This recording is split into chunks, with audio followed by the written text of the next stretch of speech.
आज जिन टॉपिक्स पर हम डिस्कशन कर रहे हैं डायरेक्टिव चैप्टर में वो है financial and non financial incentives of motivation.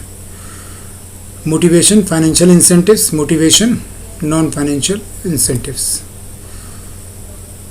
Financial incentives. Financial incentives refer to the incentives which are in direct monetary form. वो incentives जो सीधे monetary form में होता है, monetary form में होते हैं, यानी कि directly indirectly related to money, पैसे के रूप में। मोटिवेशन फाइनेंशियल इंसेंटिव्स से क्या मतलब हुआ? मोटिवेशन फाइनेंशियल इंसेंटिव से ये मतलब हुआ कि हमने इससे पहले जो वीडियोस में स्टडी की उसमें हमने ये समझा कि मोटिवेशन एक प्रक्रिया है, मोटिवेशन एक प्रोसेस है जिसमें हम एम्प्लॉय को इनिशिएट करते हैं कि वो अपनी इच्छा से काम करे, अच्छा काम करे, अपनी बेस्ट परफॉर्मेंस दे, इफेक्टिवली काम करे, एफिशिएंटली काम करे। ये बड़े कॉमन वर्ड है एक अच्छे काम को जब हम डिफाइन करते हैं। तो उसमें जो फैक्टर्स एक आदमी को, एक एम्प्लॉय को मोटिवेट करते हैं, उसमें सबसे बड़ा फैक्टर जो माना गया है वो माना गया है पैसा। कि अगर आदमी को अच्छा पैसा मिले तो पैसा और काम मोर और लेस आर कॉम्प्लीमेंट्री। जितना अच्छा पैसा देंगे उतना अच्छा आदमी को मोटिवेशन मिलेगा, जितना अच्छा मोटिवेशन मिलेगा उतना मन लगा के काम करेगा, जितना मन लगा के काम करेगा उतने अच्छे कंपनी को रिजल्ट्स मिलेंगे, राइट। तो यहाँ पर हम मोटिवेशन के फाइनेंशियल इंसेंटिव्स को समझने की कोशिश करते हैं कि वो फाइनेंशियल इंसेंटिव्स कौन से हैं मॉनेटरी फॉर्म में जो मोटिवेशन देते हैं एक एम्प्लॉय को। उसमें सबसे पहले आता है पे एंड अलाउंस। आप इस चीज़ को बहुत अच्छे से समझ रहे हैं। पे क्या हुआ? सैलरी जो आपको काम करने के बाद मंथ एंड में या नेक्स्ट मंथ की स्टार्टिंग में आपको मिलती है, जो 30 दिन आप काम करते हैं उसके बदले। उस सैलरी में आपकी बेसिक सैलरी होती है, प्लस उसमें डीए होता है जिसको डीएनएस अलाउंस कहते हैं, और इसके अलावा उसमें एचआरए भी होता है, हाउस रेंट अलाउंस भी होता है। या सैलरी में अलग अलग और भी कैटेगरीज और भी अलाउंसेस होते हैं, वो as per company to company very करते हैं। वो वेरिएशन कंपनी की पॉलिसीज, कंपनी के रूल्स और रेगुलेशंस के अकॉर्डिंग अलग अलग होते हैं, जो already that time when you get, जो हमने रिक्रूटमेंट में पढ़ा था कि जब आपको अपॉइंटमेंट लेटर मिलता है, जब आपको जॉब कॉन्ट्रैक्ट का जब कॉन्ट्रैक्ट साइन होता है, तो उसमें ये डिटेल्स मेंशन रहती हैं कि आपकी बेसिक सैलरी क्या होगी, प्लस आपके कौन कौन से अलाउंस इस सैलरी में इंक्लूड होंगे। तो आपकी बेसिक सैलरी और आपके जो अलाउंसेज हैं वो मोटिवेशन का एक बहुत बड़ा फैक्टर होते हैं, फाइनेंशियल फैक्टर होते हैं। दूसरा होता है कि प्रोडक्टिविटी लिंक वेज इंसेंटिव्स। कई कंपनीज क्या करती है, कई कंपनीज आपको एक टारगेट देती हैं, वो टारगेट अगर आपने पूरा किया तो उससे आपकी जो फिक्स सैलरी है वो कंफर्म है, राइट, और जो आपके अलाउंसेज हैं वो कंफर्म है। लेकिन अगर आप उस सर्टेन टारगेट से ऊपर अगर काम करते हैं तो प्रोडक्टिविटी लिंक्ड वेज इंसेंटिव्स होते हैं, यानी कि जितना आप एक्स्ट्रा काम करोगे टारगेट के आगे, उसमें आपको एक्स्ट्रा इंसेंटिव्स मिलेंगे। कई कंपनीज इस तरह की पॉलिसी बनाती हैं, कई कंपनी के इस तरह के रूल्स और इस तरीके से इंसेंटिव प्लान्स होते हैं, फाइनेंशियल इंसेंटिव प्लान्स होते हैं। जैसे आपको एक दिन में एक ग्रुप है एक मशीन में काम कर रहा है, उनको टारगेट दे दिया कि पूरे दिन भर में आपको 5000 यूनिट्स तैयार करने हैं, राइट। 5000 यूनिट्स आपका टारगेट है जो आपको हर हाल में अचीव करना ही करना है, राइट। और अगर आप 5000 से ऊपर पीस बनाते हो, आप 100 पीस एक्स्ट्रा बना लो, 200 पीस बना लो, सपोज करके आपने 5500 यूनिट्स बना दिए, तो 5500 यूनिट्स में आपके पास टारगेट 5000 पीसेस का था, यूनिट्स का था, आपने 500 यूनिट्स एक्स्ट्रा बना दिए।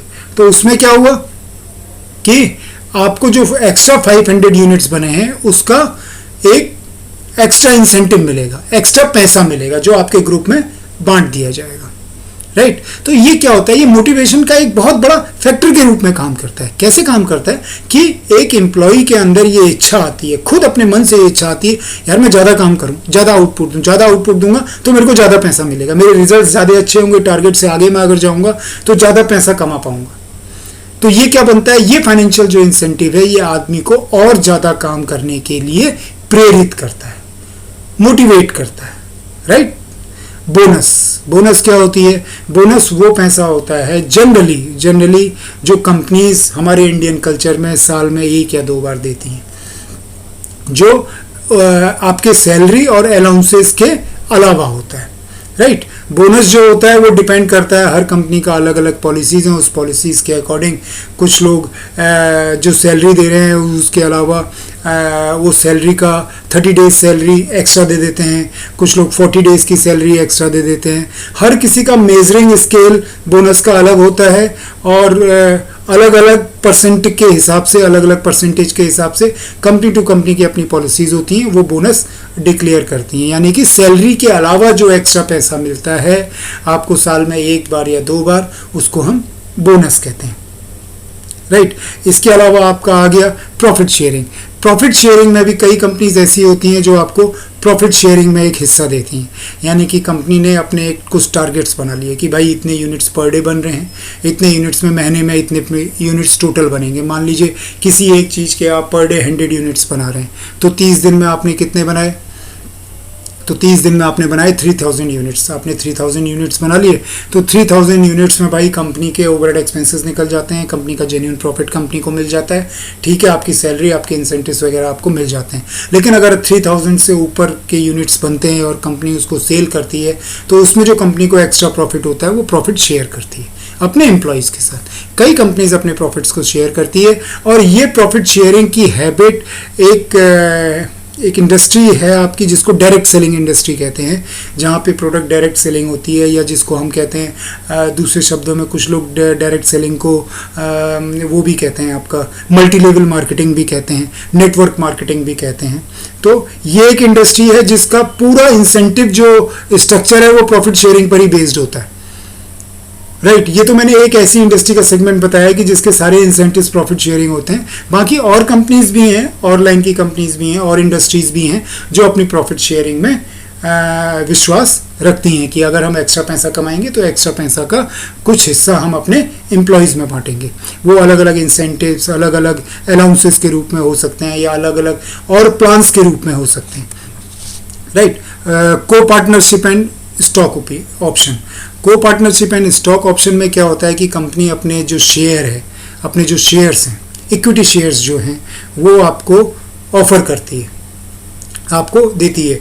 जैसे ये जनरली ये प्रेफर किया जाता है हायर लेवल ऑफ हायरार्की में, जहाँ पे सीनियर लेवल के लोग काम करते हैं, सीनियर लेवल के लोग जॉब करते हैं, उनके पे अलाउंसेस बहुत ज़्यादा होते हैं, तो उनको पेज मिलती है, अलाउंसेस मिलते हैं, इंसेंटिव्स मिलते हैं, और भी कई तरह की चीज़ें हैं, उनको कई बेनिफिट्स कंपनी देती है एज पर देयर का रूल्स एंड रेगुलेशन। उन्हीं चीज़ों में जो वो देती है, जो इंसेंटिव्स देती है, उन्हीं इंसेंटिव्स में एक स्टॉक ऑप्शन भी देती है कि हम आपको इतने % की इक्विटी देंगे, या इतने इक्विटी शेयर्स हम आपको देंगे as a part of your salary, या as a part of your bonus. कई कंपनीज जो हैं वो ऐसी भी हैं जो अपने जनरल एम्प्लॉयज को भी अपने स्टॉक ऑप्शन का मौका देती हैं कि ये कंपनी के शेयर्स हैं, आप ये शेयर्स ले लीजिए, इतने शेयर्स हैं मार्केट में, इसकी ये वैल्यू हम आपको इतने में दे रहे हैं पर यूनिट शेयर। तो इससे क्या होता है, मोटिवेशन मिलता है। मोटिवेशन क्यों मिलता है कि जब एक कंपनी का आप एक शेयर खरीद रहे हो, इक्विटी शेयर खरीद रहे हो, तो एक तरीके से भले ही वो एक पूरे ऑर्गेनाइजेशन की पूरी वैल्यूएशन का एक छोटा सा हिस्सा है, लेकिन उस छोटे से हिस्से के आप मालिक हो। इक्विटी शेयर आपको मालिकाना हक देता है, किस रेशियो में देता है, किस % में देता है, वो एक अलग चीज है। तो इससे क्या होता है, आदमी के अंदर काम करने की और ज़्यादा इच्छा जागृत होती है। क्यों? क्योंकि उसके अंदर एक फीलिंग आती है कि यार मैं भी इस कंपनी का एक हिस्सा हूँ, मैं भी इस कंपनी के मालिकों में से एक मालिक हूँ। भले ही उसका स्केल, उसकी % बहुत छोटी है, लेकिन फिर भी इतना सा फैक्टर ही मोटिवेट करने के लिए काफ़ी हो जाता है, जिसको हम को पार्टनरशिप या स्टॉक ऑप्शन कहते हैं। जैसे आपकी इन्फोसिस है, इन्फोसिस ये ऑप्शन देती है। रिलायंस कंपनी ने एक समय पे ये ऑप्शन दिया था, इसके अलावा आपकी एक कंपनी और समझ में आ रही है, गूगल है। गूगल देती है, गूगल जनरली अपने टॉप हायरार्की के जो आपके एम्प्लॉयज़ हैं, जो उसके कंपनी के सीईओज हैं, जनरल मैनेजर्स हैं, बड़े लेवल के जो लोग हैं, उनको काफ़ी मोटे मोटे हिस्से में स्टॉक ऑप्शन देती है। तो बड़े बड़े कॉर्पोरेट हाउसेस जो हैं वो स्टॉक ऑप्शन का अपने एम्प्लॉयज़ को ऑप्शन देते हैं, ताकि एम्प्लॉयज़ के अंदर एक अच्छा जज्बा पैदा हो, एक अच्छा लेवल ऑफ मोटिवेशन क्रिएट हो। इसके अलावा जो फाइनेंशियल इंसेंटिव्स हैं उसमें रिटायरमेंट बेनिफिट्स आते हैं। रिटायरमेंट बेनिफिट्स क्या होते हैं? जब आपका जॉब पूरा हो जाता है, जब आपकी एज कंप्लीट हो जाती है, कुछ कंपनीज में 58 ईयर्स है, कुछ कंपनीज में 60 ईयर्स है, कुछ कंपनीज में, कुछ ऑर्गेनाइजेशन में 62 ईयर्स है। एज पर कंपनीज एक्ट और as per government rules and regulations अलग अलग एज ग्रुप का एक सर्टेन टाइम है कि इतने टाइम तक आप जॉब कर सकते हैं। उसके बाद आप रिटायर हो जाते हैं काम से। जब आप रिटायर हो जाते हैं तो आपको रिटायरमेंट बेनिफिट मिलते हैं। रिटायरमेंट बेनिफिट में जैसे आपको प्रोविडेंट फंड मिलता है, आपको ग्रेजुटी मिलती है, आपको पेंशन मिलती है। तो इससे क्या होता है, आपको आपकी जो आगे की जो आपकी एज है, क्योंकि अब आपके पास काम नहीं रहेगा, काम से आप रिटायर हो गए, जॉब से आप रिटायर हो गए, लेकिन आप इस बात से सेटिस्फाइड हो कि आपको एक मोटा पैसा मिल गया प्रोविडेंट फंड और ग्रेजुटी के रूप में, प्लस हर महीने आपको एक सर्टेन अमाउंट की पेंशन मिलती रहेगी, यानी कि आप अपनी लाइफ को बहुत अच्छे से बढ़िया से आने वाले समय पे गुजार सकते हैं रिटायरमेंट के बाद।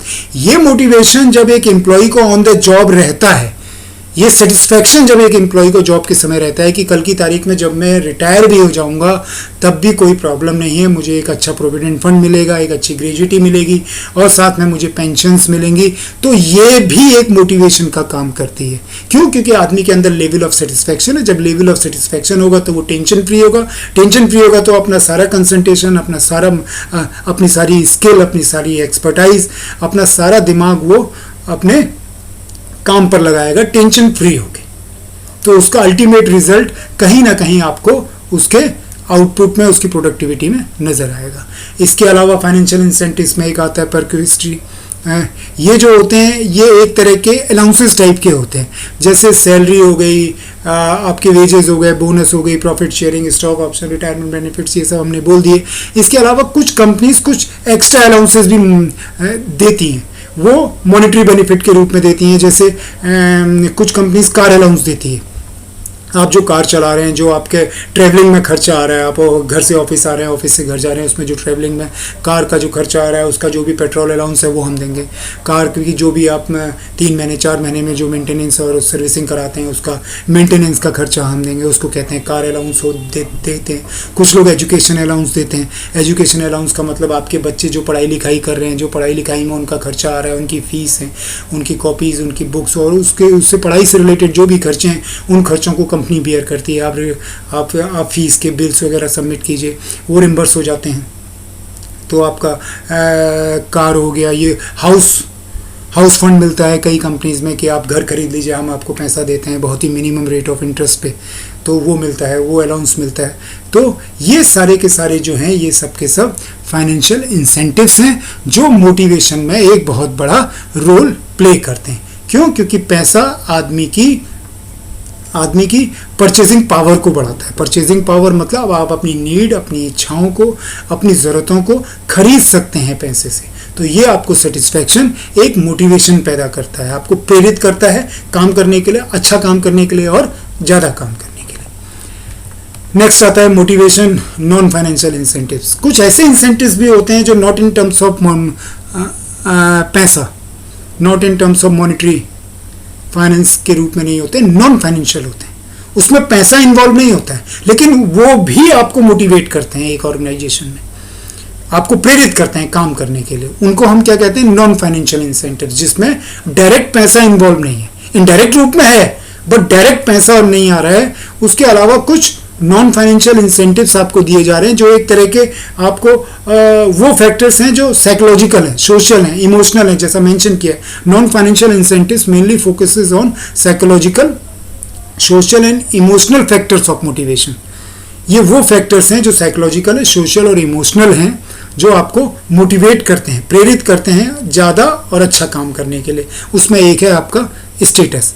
इस स्टेटस क्या हुआ? स्टेटस का मतलब हुआ जो आपको अथॉरिटी दी गई है, आपके पास एक बड़ी अथॉरिटी है, आपके पास बड़ी पावर है, आपकी जो रिस्पॉन्सिबिलिटीज़ हैं वो बहुत ज़्यादा हैं, आपको जो रिवार्ड मिलते हैं वो बहुत अच्छे मिलते हैं, आपकी रिकॉग्नाइजेशन है, आपकी अपने आप में एक पहचान है। तो ये सारे शब्द मिलके क्या बनाते हैं, आपका एक स्टेटस बनाते हैं। तो ये स्टेटस जो है, ये स्टेटस आपको एक कॉन्फिडेंस देता है और कॉन्फिडेंस के साथ एक सेटिस्फैक्शन देता है जो आपको प्रेरित करता है ज़्यादा और अच्छा काम करने का।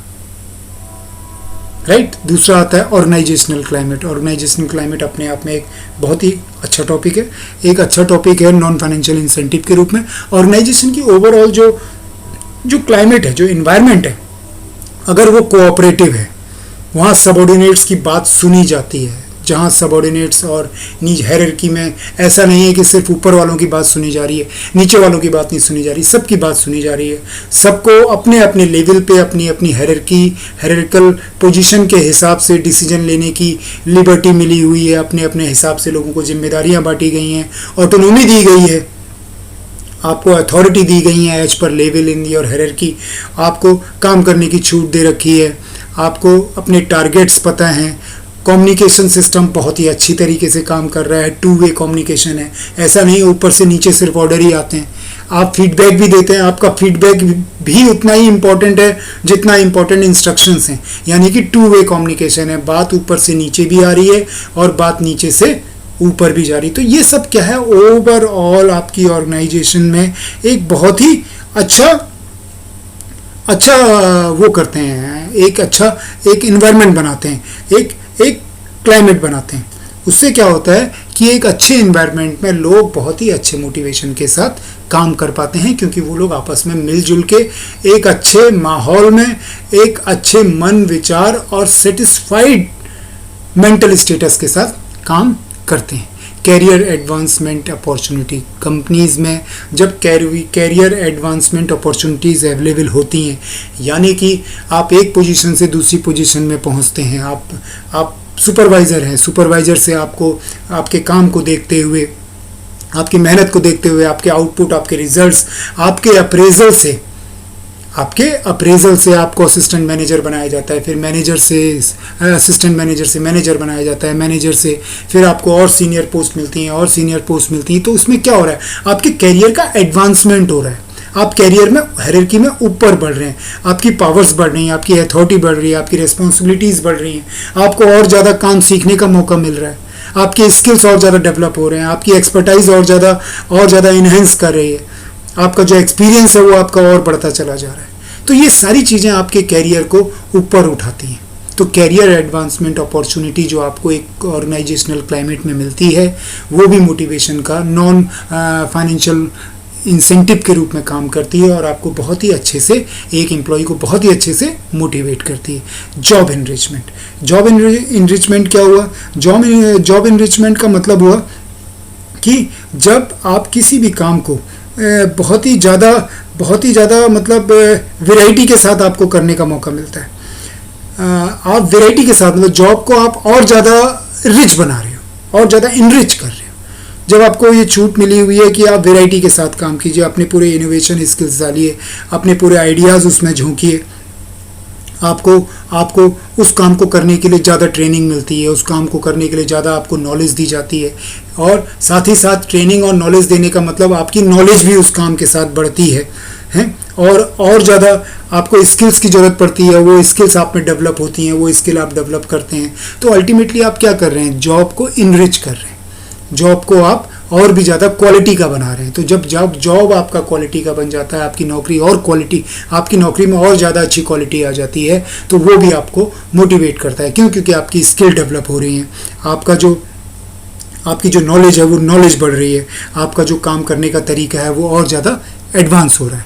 एम्प्लॉय रिकॉग्नाइजेशन प्रोग्राम, एम्प्लॉय के जो रिकॉग्नाइजेशन प्रोग्राम होते हैं वो भी आपको बहुत ज़्यादा मोटिवेट करते हैं। नॉन फाइनेंशियल हैं, जैसे आपने कुछ अच्छा काम किया तो आपको एक अच्छा सा ऑर्गेनाइजेशन में एक गेट टुगेदर किया गया, वहाँ आपको बुलाया गया और आपके काम को अप्रिशिएट किया गया, उस काम के अप्रिशिएशन के अगेंस्ट में आपको एक सर्टिफिकेट इशू हुआ, उसके बदले आपको एक शील्ड, एक गिफ्ट जैसा कुछ दिया गया। तो ये क्या हुआ, जो एम्प्लॉय को रिकॉग्नाइजेशन मिला, एम्प्लॉय को पूरी कंपनी के बीच में एक पहचान मिली, लोग उसको जानने लगे, लोग उसको पहचानने लगे कि हाँ इस बंदे को ये प्राइज़ मिला था, ये मिला था। तो जैसे कई कंपनीज क्या करती हैं कि नोटिस बोर्ड में एम्प्लॉय ऑफ द मंथ एक टैग लाइन है कि जो एम्प्लॉय पूरे महीने में सबसे अच्छा अपना काम, अपने आउटपुट्स करके देता है, उसकी फ़ोटो भाई नोटिस बोर्ड में लगेगी, एम्प्लॉय ऑफ द मंथ। कुछ लोग एम्प्लॉय ऑफ द वीक करते हैं, कुछ लोग एम्प्लॉय ऑफ द मंथ करते हैं, कुछ लोग एम्प्लॉय ऑफ द क्वार्टर करते हैं। नोटिस बोर्ड में उसकी फ़ोटो लगाते हैं, उसका नाम, उसकी डिजिग्नेशन, उसका डिपार्टमेंट मेंशन होता है। उससे क्या होता है, आदमी को पहचान मिलती है, उसको रिकॉग्नाइजेशन मिलता है, इससे उसकी इज्जत अफजाई होती है, उसको अच्छा लगता है, उसका कॉन्फिडेंस बढ़ता है, उसको और अच्छा करने का मोटिवेशन मिलता है, और ज़्यादा करने का मोटिवेशन मिलता है, राइट। तो ये हो गया employ recognization programs. Job security एक बहुत बड़ा फैक्टर है, बहुत बड़ा फैक्टर है। अगर आदमी को इस चीज़ का सेटिस्फेक्शन हो कि मेरा जॉब सिक्योर है, मेरा जॉब कहीं नहीं जाने वाला, मेरा जॉब बहुत ही लंबे समय तक सर्वाइव करेगा। ऐसा कब होता है? ऐसा तब होता है जब आप एक एम्प्लॉय को एक अच्छा इन्वायरमेंट देते हैं काम करने के लिए। अच्छे इन्वायरमेंट के साथ साथ आप उसको प्रॉपर ट्रेनिंग देते हैं, प्रॉपर मोटिवेशन देते हैं।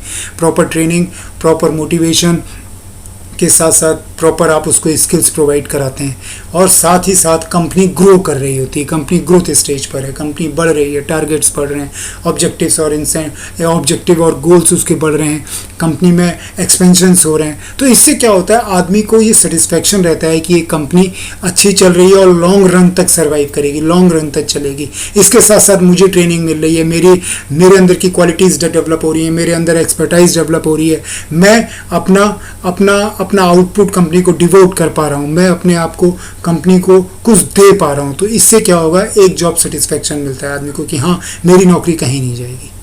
क्यों? क्योंकि मैं एक अच्छा एम्प्लॉय हूँ, मेरे आउटपुट्स अच्छे हैं, और मेरे आउटपुट्स अच्छे होने के साथ साथ कंपनी भी ग्रो कर रही है। तो यानी कि कंपनी भी बंद नहीं होगी, मैं ना निकाला जाऊँगा और ना कंपनी बंद होने की वजह से मुझे नौकरी छोड़नी पड़ेगी। ये दोनों फैक्टर जो हैं वो आदमी के अंदर जॉब सिक्योरिटी लाते हैं, जॉब सेटिस्फेक्शन लाते हैं। ये बहुत ज़्यादा ज़रूरी है।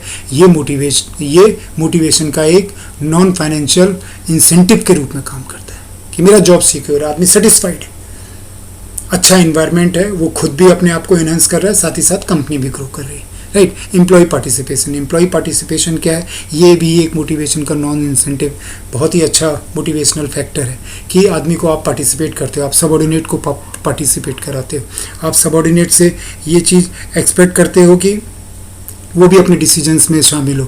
Employ participation and employ empowerment more or less is the same thing. जहाँ पे आप एम्प्लॉय को पावर देते हो, सबऑर्डिनेट्स को पावर देते हो, नीचे के लेवल के और हायरार्की के मिडिल लेवल में आप ये पावर देते हो या अथॉरिटी देते हो कि वो भी डिसीजन मेकिंग में शामिल हो, वो भी अपनी राय दें, वो भी अपना मशवरा दें, काम कैसे अच्छा हो सकता है और कैसे बेटर बनाया जा सकता है, कौन सी टेक्नोलॉजी है जिससे हम और भी ज़्यादा अच्छे आउटपुट ले सकते हैं। ये सिर्फ सीनियर लेवल नहीं, जूनियर लेवल से भी उनका राय मशवरा लिया जाता है, उनसे उनका फीडबैक लिया जाता है। तो इससे क्या होता है, एम्प्लॉयज़ का जो पार्टिसिपेशन होता है उससे एम्प्लॉय को भी एक कॉन्फिडेंस आता है कि हाँ मुझे भी सुना जा रहा है, इस कंपनी में मैं भी एक इम्पोर्टेंस रखता हूँ, मैं सिर्फ एक काम करता हुआ कोई रोबोट नहीं हूँ, बल्कि मैं इस कंपनी के लिए इम्पोर्टेंट हूँ, कंपनी में मैं एक महत्व रखता हूँ।